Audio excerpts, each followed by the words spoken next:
अंगूर से बना 3 लहंगा। लीलावती अपनी 3 बेटियों और अपने पति मोहनदास के साथ गंगापुर गांव में रहा करती। लीलावती का पति मोहनदास 1 नंबर का नशेबाज था और वो सिर्फ हमेशा नशे में ही रहा करता था, जिस वजह से लीलावती को अपनी तीनों बेटियों का पालन पोषण अपने आप ही करना पड़ता था और वो अपना घर खर्च चलाने के लिए लोगों के कपड़े सिला करती थी, जिससे उसे थोड़े बहुत पैसे मिल जाया करते थे और वह उन्हीं पैसों से अपनी बेटियों के स्कूल की फीस भरा करती थी, जिसकी वजह से लीलावती के पास ज्यादा कुछ नहीं बच पाता था और वह उन्हीं बचे हुए पैसों से अपनी बेटियों का पेट भरा करती थी। ऐसे ही आज भी जब लीलावती की दोनों बेटियां काजल और गुंजन स्कूल जाती है तो स्कूल में पढ़ रही कुछ अमीर लड़कियां उन लोगों की गरीबी का मजाक उड़ाते हुए कहती है अरे देखो देखो, हमारे स्कूल की सबसे मॉडर्न और यूनिक ड्रेस पहनने वाली लड़कियां आ रही है। लगता है इन्होंने हमारे स्कूल को ही कोई फैशन शो समझ लिया है, तभी तो ये लोग ऐसे फटे हुए ड्रेस पहन कर आ रही है। उन लड़कियों की बात सुनकर काजल और गुंजन को बहुत ज्यादा बुरा लगता है, इसलिए स्कूल की छुट्टी होने के बाद जब ये लोग अपने घर वापस जाती है, उसी समय लीलावती उनसे कहती है, अरे क्या हुआ गुंजन, तुम लोग आज इतनी परेशान क्यों लग रही हो? माँ, हम लोग कल से स्कूल नहीं जाएंगे। स्कूल की सारी लड़कियाँ मेरी और काजल की फटी हुई ड्रेस को देखकर हमारा मजाक उड़ाती है। आप हमारे लिए नई स्कूल ड्रेस ले आओ ना माँ, वरना हम लोग स्कूल नहीं जाएंगे। मेरी बच्चियों, तुम्हें तो पता है ना, तुम्हारी ये गरीब माँ तुम लोगों को जैसे तैसे करके स्कूल भेज रही है ताकि तुम लोग पढ़ लिख कर अपने पैरों पर खड़ी हो सको। और अगर मेरे पास इतने ही पैसे होते तो क्या मैं तुम्हारी छोटी बहन का एडमिशन स्कूल में नहीं करवा देती, और क्या मैं तुम्हें इस तरह फटी हुई ड्रेस पहनकर स्कूल जाने देती? लीलावती अपनी बेटियों को इतना कह ही रही होती है कि तभी वहाँ पर उसका नशेबाज पति मोहनदास आ जाता है और वो लीलावती से कहता है, ओ लीलावती, मेरी बात सुन, मेरे सारे पैसे जुए में खत्म हो गए हैं, इसलिए मुझे दारू पीने के लिए पैसे दे। अरे यहाँ मेरे पास अपनी बेटियों को 2 वक्त का खाना खिलाने तक के पैसे नहीं हैं और न ही मैं उनके लिए नई यूनिफॉर्म खरीद कर ला पा रही हूँ, और आप हो कि एक पिता होकर भी अपनी बेटियों के लिए ये शराब पीना नहीं छोड़ सकते हो। कम से कम अपनी बेटियों के लिए ही तो कुछ काम करना शुरू कर दीजिए। लीलावती के इतना कहते ही मोहनदास गुस्से में लीलावती को जोर से थप्पड़ मार देता है, जिसकी वजह से लीलावती के मुंह से खून निकलने लगता है और ये देखकर लीलावती की तीनों बेटियां बहुत ज्यादा डर जाती है और कहती है, माँ आप ठीक तो हो ना माँ, आपके मुंह से तो खून निकल रहा है। माँ हमें माफ कर दीजिए माँ, हमारी वजह से आज पिताजी ने आप पर फिर से हाथ उठाया। नहीं मेरी बच्चियों, इसमें तुम लोगों की कोई गलती नहीं है, गलती तो मेरी किस्मत की है जो मुझे ऐसा पति मिला। लेकिन तुम लोग चिंता मत करो, तुम्हारी माँ ने आज तक कभी हार नहीं मानी है और न ही मैं कभी अपनी बेटियों को हार मानने दूंगी। इसलिए चाहे लोग तुम्हारा कितना भी मजाक उड़ाए, तुम्हें कभी भी हिम्मत नहीं हारनी है और डटकर उन लोगों का सामना करना है, समझी? इतना कहकर लीलावती फटाफट से अपने मुंह का खून पोंछकर अपनी सिलाई मशीन पर बैठकर अपनी बेटियों की फटी हुई यूनिफॉर्म को सिलने लगती है और अगले दिन फिर से काजल और गुंजन अपनी माँ की सिली हुई यूनिफॉर्म को पहनकर स्कूल जाती है। उसी समय गुंजन कहती है, अरे माँ ये क्या, आज फिर से आपने अंगूर की खट्टी चटनी और रोटी बनाई है? हम ये कितने दिनों से खा रहे हैं, कम से कम कभी कभी तो हमें अच्छी सी सब्जी बनाकर दे दिया करो। मेरी बच्चियों मुझे माफ कर देना, लेकिन मैं क्या करूं, आजकल बाजार में सब्जियां इतनी महंगी हो गई है कि अगर हम सब्जियां खरीदने जाएंगे तो हमारे पूरे महीने का घर खर्च कैसे चल पाएगा।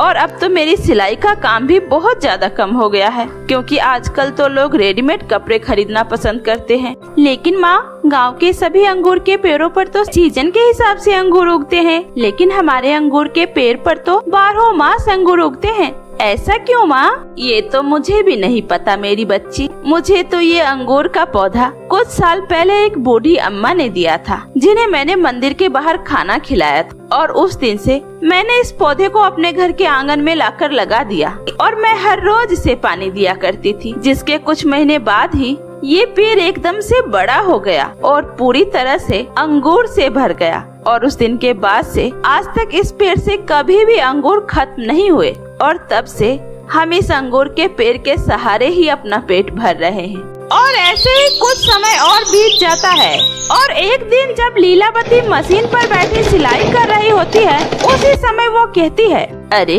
बहुत देर हो गई, लेकिन अभी तक ये तीनों घर के अंदर नहीं आई। लगता है घर के बाहर ही खेल रही होगी। चलो चल कर देखती हूँ। इतना कहकर लीलावती अपनी तीनों बेटियों को ढूंढते हुए घर के बाहर जाती है और वो देखती है कि उसकी तीनों बेटियाँ मोहनदास की शराब की बोतलों से खेल रही होती है, जिसे देखकर लीलावती उन तीनों को डांटते हुए कहती है, अरे ये क्या कर रही हो तुम तीनों? तुम्हारा बाप क्या कम है जो अब तुम तीनों भी शुरू हो गई? चलो अंदर। इतना कहकर लीलावती अपनी तीनों बेटियों को डांटते हुए घर के अंदर ले जाती है, क्योंकि लीलावती नहीं चाहती थी कि मोहनदास की बुरी आदत का असर उसके बेटियों पर हो, क्योंकि मोहनदास को तो अपने परिवार की कोई परवाह ही नहीं थी और वो तो दिन रात बस नशे में ही धुत रहा करता था। इसलिए लीलावती अकेले ही अपनी बेटियों के भविष्य के बारे में सोचती रहती है और वे लोगों के कपड़े मांग मांग कर सिलाई किया करती है।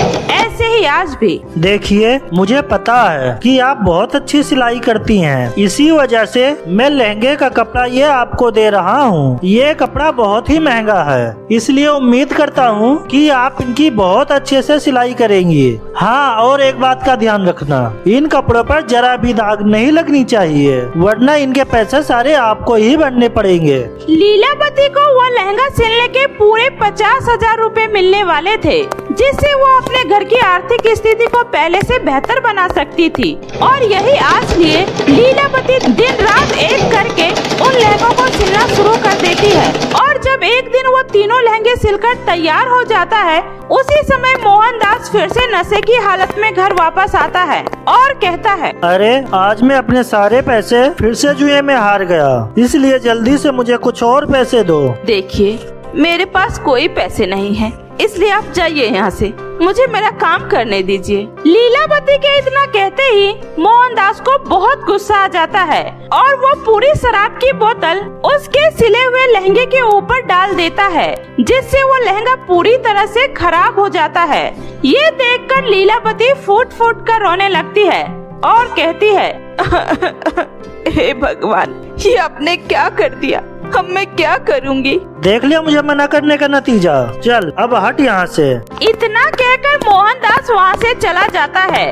अपने आंगन में लगे हुए अंगूर के पेड़ के पास जाकर फूट फूट कर रोने लगती है और कहती है, अब बस बहुत हो गया, अब मैं और ये सब बर्दाश्त नहीं कर सकती हूँ। अरे कहाँ से ला कर दूंगी उन सारे लहंगों के पैसे? मेरे पास तो एक फूटी कौड़ी भी नहीं है, इसलिए अब तो मेरे पास अपनी जान देने के सिवा और कोई चारा नहीं है। लीलावती इतना बोल ही रही होती है, तभी अचानक से वो अंगूर का पेड़ हिलने लगता है और उस पेड़ में से एक आवाज आती है, लीलावती, तुम इस तरह हार नहीं मान सकती हो, तुम्हें अपनी बच्चियों के लिए ये लड़ाई लड़नी ही होगी और मैं इसमें तुम्हारा साथ दूंगा। अरे कौन हो आप? मुझे आप दिखाई क्यों नहीं दे रहे? मैं वही हूँ जिसके नीचे खड़ी होकर तुम अपना दुख बांट रही हो।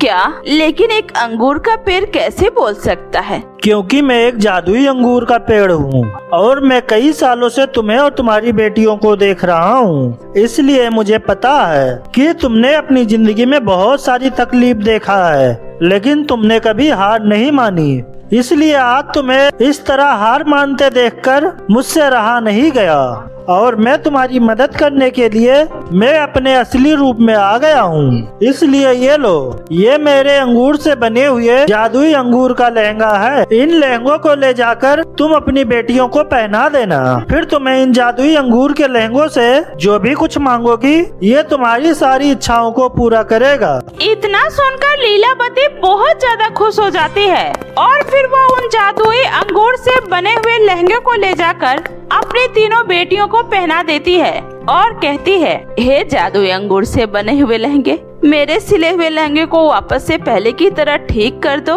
लीलावती के इतना कहते ही वह जादुई अंगूर से बना हुआ लहंगा अचानक से चमक उठता है और लीलावती का सिला हुआ लहंगा फिर से पहले की तरह बिल्कुल ठीक हो जाता है और ये देखकर लीलावती बहुत ज्यादा खुश हो जाती है और फिर वो फटाफट से उन लहंगों को कस्टमर के घर तक पहुंचा देती है, जिसके बदले कस्टमर उसे पूरे 50,000 रुपए देता है। और फिर लीलावती उन पैसों से अपना एक बड़ा सा बुटीक खोलती है और बचे हुए पैसों से अपनी बेटी का स्कूल में एडमिशन करवाती है और अपनी तीनों बेटियों के लिए नई स्कूल यूनिफॉर्म खरीदती है। और उस दिन के बाद से लीलावती जादुई अंगूर के लहंगों की मदद से अपनी जिंदगी की सारी तकलीफों को दूर कर लेती है और अपना एक नया घर लेकर अपनी बच्चियों के साथ एक हंसी खुशी जीवन बिताने लगती है। नए साल पर बहू और बेटी में फर्क। डाइनिंग टेबल पर बैठी कोकिला देवी अपने आप में ही बड़बड़ाते हुए कहती है, पता नहीं ये बहू क्या कर रही है। आधा घंटा हो गया लेकिन अभी तक इसका नाश्ता तैयार नहीं हुआ है। हम कब से यहाँ बैठे नाश्ते का इंतजार कर रहे हैं। उसी समय कोकिला का पति विजेंद्र प्रसाद कहता है, अरे भाग्यवान, क्यों सुबह सुबह इतनी गर्म हो रही हो। अरे बहू, आज नाश्ते में कुछ अच्छा बना रही होगी, इसीलिए इतना टाइम लग रहा है। वैसे भी तुम्हें आजकल कुछ अच्छा कहाँ लग रहा है। अपने पति की बात सुनकर कोकिला मुंह बनाते हुए रसोई में जाती है, जहाँ उसकी बहू कंचन तवे पर पराठे सेक रही होती है। अरे कंचन बहू, कितनी देर से हम इंतजार कर रहे हैं, लेकिन अभी तक तुम्हारा नाश्ता ही तैयार नहीं हुआ। वो माँ जी, आज ठंड बहुत है ना, इसलिए हाथ जल्दी जल्दी नहीं चल रहे हैं, लेकिन मैं बस अभी नाश्ता लेकर आ ही रही थी। अरे हाँ, तुम आजकल की बहुओं को तो कुछ ज्यादा ही ठंड लगती है। एक हम थे जो अपनी सास के कहने पर 2 मिनट में खाना बनाकर तैयार कर देते थे। अब जल्दी करो, नाश्ता बन गया हो तो बाहर ले आओ। जी ठीक है माँ जी। इतना कहकर कंचन सबके लिए नाश्ता लेकर बाहर आती है। तभी अपनी आंखें मसलती हुई कंचन की नंद किंजल वहाँ पर आती है और कहती है, माँ ये क्या है? आपको तो पता है ना, जब तक मुझे मेरी चाय नहीं मिलती मेरी आंखें नहीं खुलती। और मैं कब से अपने कमरे में इंतजार कर रही थी कि भाभी अब मेरी चाय लेकर आएगी, लेकिन भाभी का तो कुछ आता पता ही नहीं है। अरे बेटा, तो तुझे यहाँ तक आने की क्या जरूरत थी? पता है ना कितनी ठंड हो रही है। मैं तेरे लिए अभी तेरे कमरे में चाय भिजवाने वाली ही थी। बेटी और बहू में इस तरह का भेदभाव देखकर विजेंद्र प्रताप को बिल्कुल भी अच्छा नहीं लगता, लेकिन वो कर भी क्या सकता था, क्योंकि पूरे घर में तो सिर्फ कोकिला की ही चलती थी। ऐसे ही कुछ देर बाद कंचन फिर से सबके लिए गर्मा गर्म खाना बना कर लाती है और सबको खाना परोसती है। अरे राघव, कहाँ जा रहा है? जल्दी आ, गर्मा गर्म खाना खा ले। और बहू, तुम क्या मुंह देख रही हो? जल्दी से सबको खाना परोसो। जी हाँ माँ जी। अरे कंचन, तुम खड़ी क्यों हो? तुम भी हमारे साथ बैठकर खाना खाओ। अरे राघव बेटा, बहू बाद में खा लेगी। वैसे भी खाना परोसने के लिए तो किसी न किसी को होना चाहिए ना। उसी समय किंजल फोन पर बात करते हुए आती है। हे, हाय सिवी, कैसी हो तुम? क्या तुम सब मिलकर न्यू ईयर की पार्टी ऑर्गेनाइज कर रही हो? अरे हाँ, क्यों नहीं, मैं जरूर आऊंगी। अच्छा, मैं तुमसे कल मिलती हूँ, बाय। फोन काटते हुए किंजल अपनी माँ से कहती है, माँ, मेरी सारी फ्रेंड्स मिलकर न्यू ईयर की पार्टी ऑर्गेनाइज कर रही है और उन्होंने मुझे भी इसमें इनवाइट किया है, इसलिए मुझे पार्टी में जाने के लिए एक नई ड्रेस चाहिए। तो आप मुझे कुछ पैसे दे दो ना, मुझे अपने दोस्तों के लिए चॉकलेट भी लेनी है। अरे हाँ बेटा, क्यों नहीं, बता कितने पैसे चाहिए? 10,000 में हो जाएगा ना? क्या माँ, 10,000 में क्या होगा? कम से कम 50,000 तो दीजिए ना। अच्छा ठीक है, ये ले, जो तुझे अच्छा लगे वो खरीद लेना। किंजल के एक बार कहते ही कोकिला उसे फटाफट से पैसे निकाल कर दे देती है। उसी समय राघव कंचन का मुंह देखकर अपनी बहन से कहता है, अरे किंजल, तुम अकेले क्यों जा रही हो? अपनी भाभी को भी साथ ले जाओ, वो भी नए साल के लिए कुछ शॉपिंग कर लेगी। सॉरी भैया, लेकिन मैं अपनी शॉपिंग अकेले ही करूंगी, आप भाभी को शॉपिंग कराने खुद ले जाइएगा। किंजल की बात सुनते ही कोकिला कहती है, अरे राघव बेटा, तुम क्यों चिंता कर रहे हो? मैं हूँ ना, मैं बहू को ले जाऊंगी न्यू ईयर की शॉपिंग कराने। वैसे भी कंचन भी तो हमारे घर की बेटी जैसी ही है ना।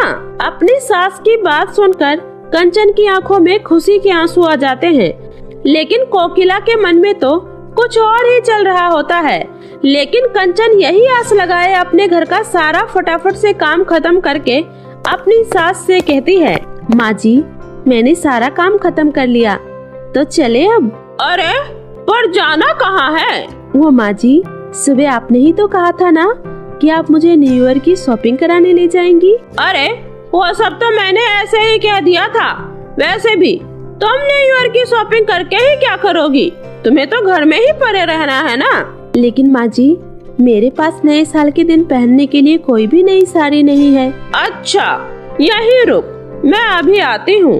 इतना कहकर कोकिला अपने कमरे में जाती है और अपनी अलमारी में से एक बहुत पुरानी साड़ी निकाल कर लाती है और कहती है, ये ले बहू, ये साड़ी मैंने 1-2 बार ही पहनी होगी, लेकिन फिर भी एकदम नई लगती है, तो यही साड़ी पहन लो नए साल पर। कंचन चुपचाप अपनी सास के हाथ से साड़ी लेकर अपने कमरे में आ जाती है और अपने मायके के नए साल को याद करते हुए जोर जोर से रोने लगती है।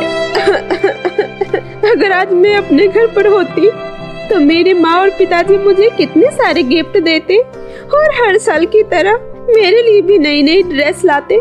लेकिन लगता है ससुराल में बहुओं के लिए कोई नया साल नहीं होता। ऐसे ही कंचन अपने मायके के नए साल को याद करके रोने लगती है। तभी कुछ महीनों बाद फिर से नया साल का दिन आता है। उस दिन बहुत ज्यादा ठंड होती है और बाहर बर्फ भी पड़ रही होती है। वही किंजल अपनी रजाई में परी सो रही होती है। तभी उसकी माँ हाथ में बहुत बड़ा सा तोहफा लिए उसके कमरे में आती है और कहती है, अरे मेरी गुड़िया रानी, नए साल की बहुत बहुत शुभकामनाएं। भगवान तुम्हें हमेशा ऐसे ही खुश रखे। और ये देखो मैं तुम्हारे लिए क्या लेकर आई हूँ। अपनी माँ के इतना कहते ही किंजल फटाफट से उठकर अपना गिफ्ट खोलती है, जिसमें एक बहुत ही सुंदर सी ड्रेस और मैचिंग की ज्वेलरी होती है। उसी समय वहाँ पर कंचन किंजल के लिए चाय लेकर आती है। तभी किंजल कहती है, थैंक यू सो मच माँ, नए साल पर इतनी सुंदर ड्रेस देने के लिए। और भाभी, आप कम से कम आज के दिन तो चाय के साथ कुछ अच्छा बना कर ले आती। हाँ, वो मैं माँ जी से बस यही पूछने आई थी कि मैं आज खाने में क्या बनाऊं। अरे बहू, तू ऐसा कर, 2-3 तरह की सब्जी, पुलाव और पूरी बना दे और साथ में मेरी किंजल के लिए उसका मनपसंद गाजर का हलवा भी बना देना। ठीक है माँ जी। अपनी सास और नंद की फरमाइशों को लेकर बेचारी बहू अकेले ही रसोई में जाकर खाना बनाने लगती है। वहीं किंजल तैयार होकर अपने दोस्तों के साथ पार्टी करने के लिए चली जाती है। उसी समय कोकिला कंचन से कहती है, अरे बहू, आज ठंड बहुत है, इसीलिए सबके लिए गर्मा गर्म चाय बना दे। और इस तरह नए साल वाले दिन भी कोकिला कंचन से दिन भर बस घर का काम ही करवाती रहती है। तभी कुछ देर बाद किंजल पार्टी खत्म करके घर वापस आती है और कमरे में कांपते हुए जाती है और कहती है, ओह गॉड, आज तो बहुत ठंड है। अपनी बेटी को ठंड से कांपता हुआ देखकर कोकिला चिल्लाते हुए कहती है, अरे बहू, जल्दी से किंजल के लिए गर्मा गर्म चाय बनाकर ले आ और साथ में कुछ खाने के लिए भी ले आइयो। अपनी सास की आवाज सुनकर कंचन फटाफट से चाय बनाने की तैयारी करने लगती है कि तभी बगल में कढ़ाई में गरम हो रहा तेल कंचन के हाथों पर छलक जाता है और कंचन दर्द से चिल्ला उठती है। आह! कंचन की आवाज सुनकर राघव फटाफट से रसोई में जाता है और कहता है, अरे कंचन, ये क्या हुआ? तुम्हारा हाथ कैसे जल गया? तुम मेरे साथ बाहर चलो, मैं तुम्हारे हाथों पर दवाई लगा देता हूँ। इतना कहकर राघव कंचन को बाहर ले आता है और उसके हाथों पर दवाई लगाने लगता है। तभी कोकिला उसे सुनाते हुए कहती है, अरे काम ना करना पड़े, इसीलिए आजकल की बहुओं का तो ये नया ड्रामा ही बन गया। वैसे भी नए साल वाले दिन तो सुबह से ही मुंह बनाकर बैठी थी मैडम, काम जो करना पड़ रहा था। अपनी सास की बातें सुनकर कंचन की आंखों से आंसू छलक उठता है और अपनी बहू की आंखों से आंसू छलकता देखकर विजेंद्र प्रताप गुस्से में कोकिला से कहता है, अरे कोकिला, बस कर, अपने दिल को इतना भी पत्थर मत बनाओ जो तुम्हें अपनी बहू का दर्द भी न दिखाई दे। वैसे भी इस बेचारी का नया साल तो पूरे दिन घर का काम करते ही निकल गया और तुम्हारी बेटी तो बस दिन भर पार्टियों में घूम कर आ रही है। और भगवान न करे कल हमारी बेटी के साथ भी उसके ससुराल वाले ऐसे ही करे तो क्या तुम ये सब बर्दाश्त कर लोगी? तो जैसी तुम्हारी बेटी है वैसे कंचन बहू भी तो किसी के घर की बेटी है। तो जैसा नया साल तुम्हारी बेटी के लिए है तो वैसा ही नया साल तो हमारी बहू के लिए भी होना चाहिए ना। तो दोनों के बीच में इतना भेदभाव क्यों? विजेंद्र प्रताप की बात सुनकर कोकिला को अपनी गलती का एहसास हो जाता है और वो कंचन से माफी मांगते हुए कहती है, मुझे माफ कर देना बहू, मैंने तुम्हारे साथ बहुत बुरा व्यवहार किया। मुझे बहू और बेटी में कोई भेदभाव नहीं करना चाहिए था। अरे मुझे तो तुझे सबसे ज्यादा सम्मान और प्यार देना चाहिए था। आखिरकार तू हमारे लिए अपना सब कुछ छोड़कर आई है। इतना कहकर कोकिला कंचन को अपने गले से लगा लेती है और उसे नए साल की ढेर सारी बधाइयाँ देती है, जिसके बाद सभी लोग मिलकर बड़े ही धूमधाम से नया साल सेलिब्रेट करते हैं।